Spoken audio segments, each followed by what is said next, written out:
आशा करता हूँ आप सब बहुत अच्छे होंगे। मेरा नाम है सिद्धांत अग्निहोत्री।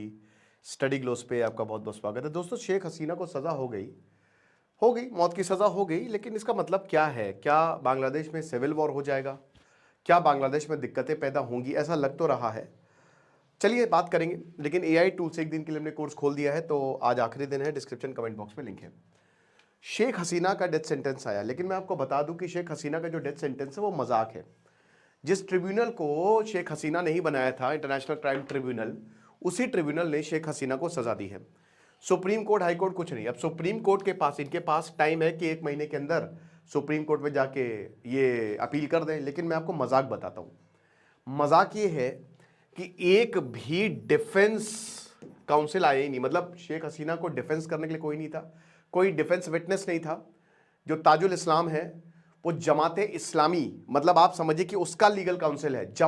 जो जमात घूम रही है खुला बांग्लादेश में, कट्टरपंथ फैला रही है, उसके लोग तो वहां पे प्रेजेंट थे।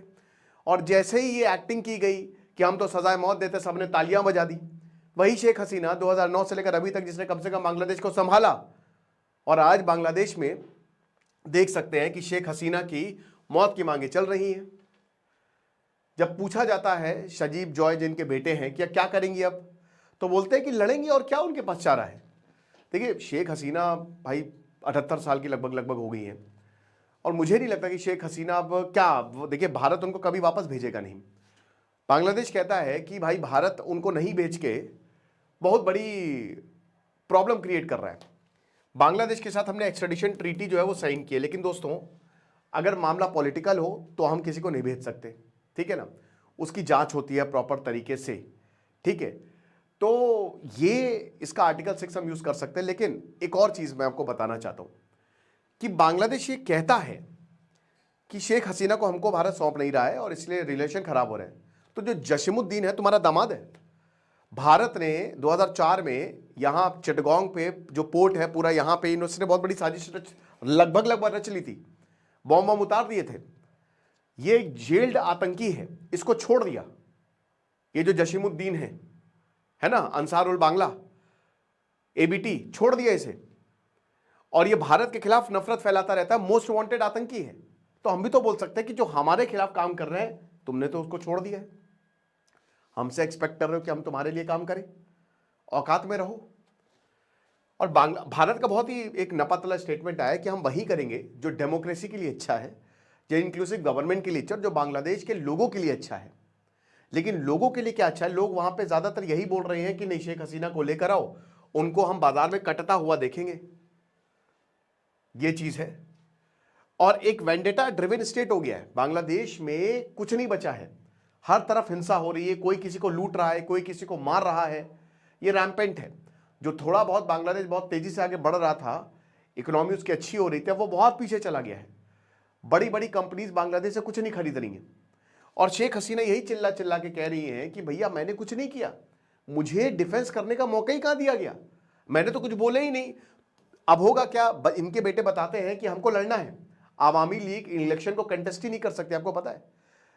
इतना बड़ा डर गया है मोहम्मद यूनुस और बांग्लादेश कि ये इलेक्शन ही लड़ने नहीं दे रहे आवामी लीग को, क्योंकि उनको पता है कि लोग शायद आवामी लीग को दोबारा लें, लोग दोबारा लेंगे आवामी लीग को।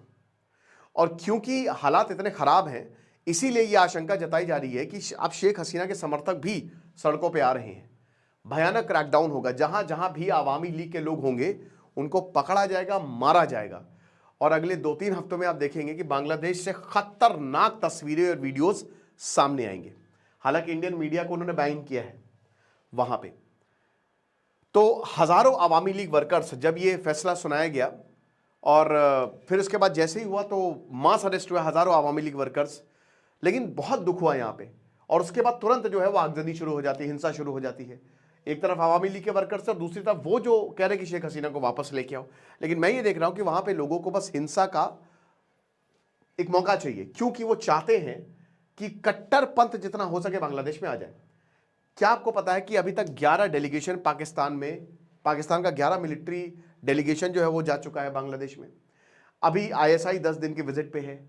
पेकुआ पोर्ट, वहां पे ये शायद सबमरीन का कुछ ये इन्होंने पैक्ट साइन किया, और अब तो वीजा भी नहीं दे रहे। वीजा मतलब वीजा फ्री हो गया ये। यानी कि अब आपको पता ही नहीं चलेगा कि कितनी बार पाकिस्तान जो है बांग्लादेश गया है। तो ये जो पाकिस्तान प्रेम है बांग्लादेश का, ये साफ साफ दिख रहा है।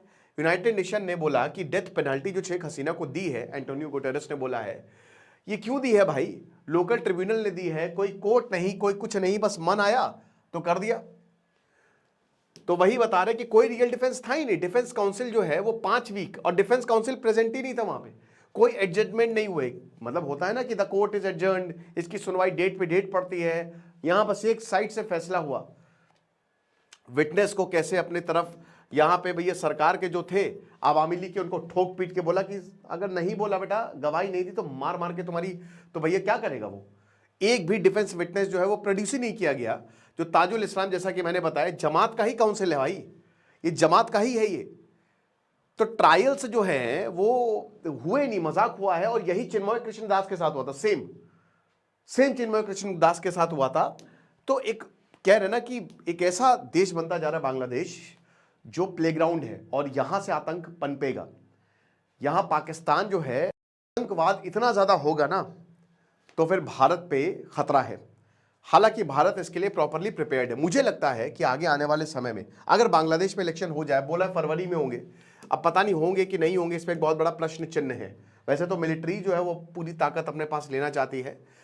जब तक भारत में है तब तक भारत आंच भी नहीं आने देगा, याद रखिए, शेख हसीना के ऊपर।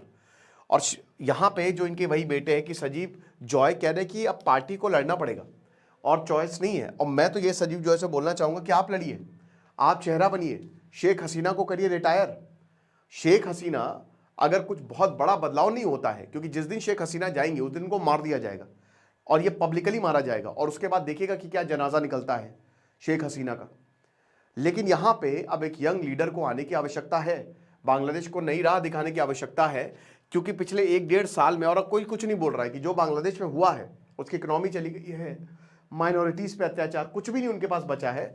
बस वो एक कहना ना कि शायद आप सरप्राइज मत होइएगा कि अगर पाकिस्तान में दोबारा शामिल हो जाए। अब इससे क्या हो रहा है, देखिए, कट्टरपंथ और पाकिस्तान का एंगल सामने आ रहा है, जिससे अमेरिका के इंटेंशन जो है, अमेरिका ने जिस चीज के लिए मोहम्मद यूनुस को भेजा था वो हो नहीं रहा। मोहम्मद यूनुस के घर के बाहर ब्लास्ट हो रहे हैं। तो कहीं ना कहीं सिविल वॉर की तरफ ये इशारा तो कर रहा है कि लोग जो हैं they are not at all ready, they are not at all ready. वो चले गए जो यहां पे बड़ा रेवोल्यूशन का ढोल नगाड़ा पीट के आए थे।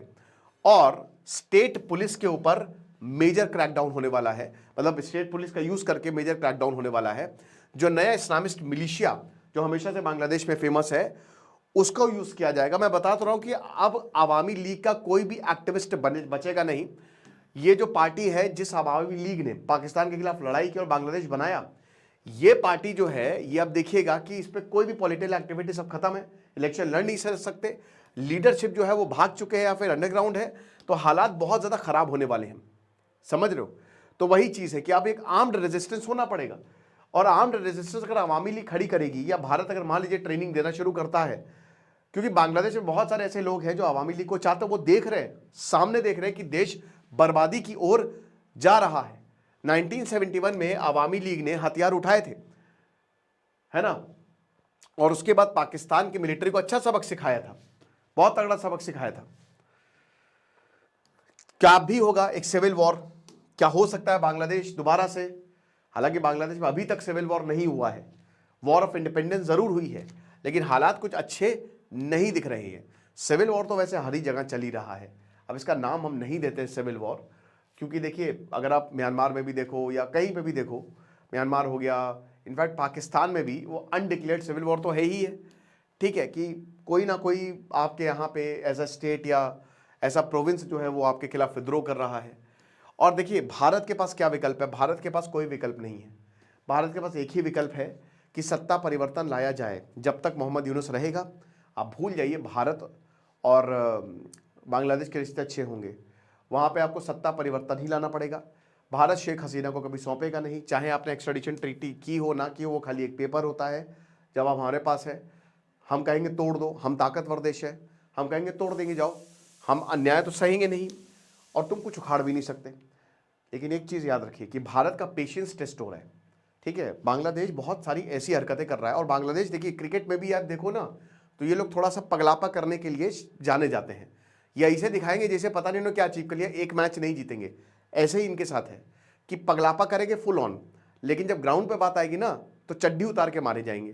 तो ये आप मान के चलिए कि जितनी भी इनकी मिलिट्री, आप नहीं भारत का पेशेंस ज़्यादा टेस्ट कर सकते हैं, पाकिस्तान को आप प्लेग्राउंड नहीं दे सकते हैं, पाकिस्तान के हाथों आप नहीं बिक सकते हैं। अंसारुल बांग्ला एबीटी का चीफ जशीमुद्द रहमानी, जो एक लिटरली एक रेपिस्ट है, एक आतंकवादी है, एक हत्यारा है, वो क्या कहता है कि भारत के खिलाफ जिहाद करो, भारत के खिलाफ जिहाद करो। जैसा कि मैंने बताया चिटगांव में यहाँ इसने लगभग बम उतार दिए थे। पाकिस्तान बांग्लादेश 11 पाकिस्तानी मिलिट्री डेलीगेशन अभी तक आया है। सबमरीन्स पेकुआ बेस बनाया जा रहा है यहाँ पे, पाकिस्तान सबमरीन्स देगा बांग्लादेश को। बांग्लादेश ने बोला भी है कि आओ हमारे साथ न्यूक्लियर समझौता करो। 10 दिन के विजिट पे है आईएसआई डेलीगेशन और वीजा फ्री, कि आपको पता भी नहीं चलेगा, आपको पता भी नहीं चलेगी कि कौन पाकिस्तानी यहाँ पे आ रहा है और नहीं आ रहा है। तो ये सब क्या है, ये एक तरीके का कॉवर्ट वॉर है भारत के खिलाफ। लेकिन भारत बहुत अच्छे से तैयार है। भारत ने जो हमारी ब्रिगेड्स है, रुद्रप्रयाग नई ब्रिगेड्स आई हैं, उसके बाद नए गैरिसन जो है वो नॉर्थ ईस्ट में भेज दिए हैं। और आज ही दोस्तों ये वार्निंग भी दी है कि देखो पाकिस्तान अपनी औकात में रहना, हम बांग्लादेश को अभी ऐसी वार्निंग नहीं दे रहे हैं, लेकिन याद रखिएगा कि अब बहुत ज़्यादा हो गया है और पेशेंस फाइनली हमारा ख़त्म होने लगा है। जो हमारे पास धैर्य और सब्र है, इकोनॉमिक प्रेशर बढ़ाया जाएगा, अब मिलिट्री सिग्नलिंग होगी, ठीक है। अब हम बताएंगे कि फॉरवर्ड डिप्लॉयमेंट क्या होता है, वाटर शेयरिंग लेवरेज, पानी पूरा कंट्रोल है, आप हमारे सर पे बैठ के नहीं नाच सकते हो, आपको बहुत ज़्यादा लेवरेज दे दी। Counter operation, covert counter operation चलाए जाएंगे, सर्जिकल स्ट्राइक्स, ठीक है ना, कोल्ड स्टार्ट डॉक्ट्रिन और डिप्लोमेटिक आइसोलेशन होगा। तो भारत ये करेगा।